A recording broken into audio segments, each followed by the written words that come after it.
നോമ്പ് വിനയപ്പെടുവാനുള്ള ആഹ്വാനമാണ് നമുക്ക് നൽകുന്നത്.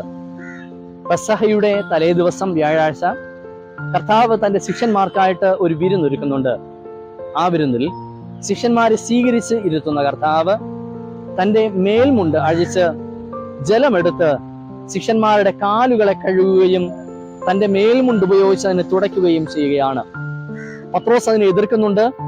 എല്ലാ ശിഷ്യന്മാർക്കും അത് ഉൾക്കൊള്ളുവാനും കഴിയുന്നില്ല. പക്ഷെ കർത്താവ് പറയുന്നുണ്ട്, ഞാൻ ഈ ചെയ്യുന്നത് നിങ്ങൾക്കൊരു മാതൃകയായിട്ട് നൽകുകയാണ്. ഞാൻ നിങ്ങളെ ഏൽപ്പിച്ചിരിക്കുന്ന ശുശ്രൂഷ ദൗത്യം ഇതാണ്.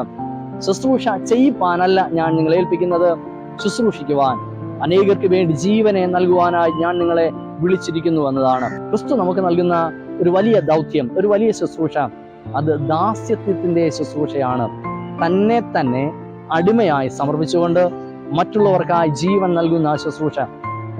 ക്രിസ്തുവിന്റെ വചനപ്രകാരം ജീവിക്കുന്ന പ്രിയ ദൈവജനമേ, കർത്താവ് നമ്മെ വിളിച്ച് വേർതിരിച്ചിരിക്കുമ്പോൾ ക്രിസ്തു ശിഷ്യത്വത്തിന്റെ അടയാളം എന്ന് പറയുന്നത് അധികാരങ്ങളും സ്ഥാനങ്ങളും മാനങ്ങളും അല്ല, പകരം സേവനത്തിൽ പ്രശംസിക്കേണ്ടുന്ന ഒരു വലിയ ശുശ്രൂഷയാണ് ദൈവം നമ്മെ ഏൽപ്പിച്ചിരിക്കുന്നത്.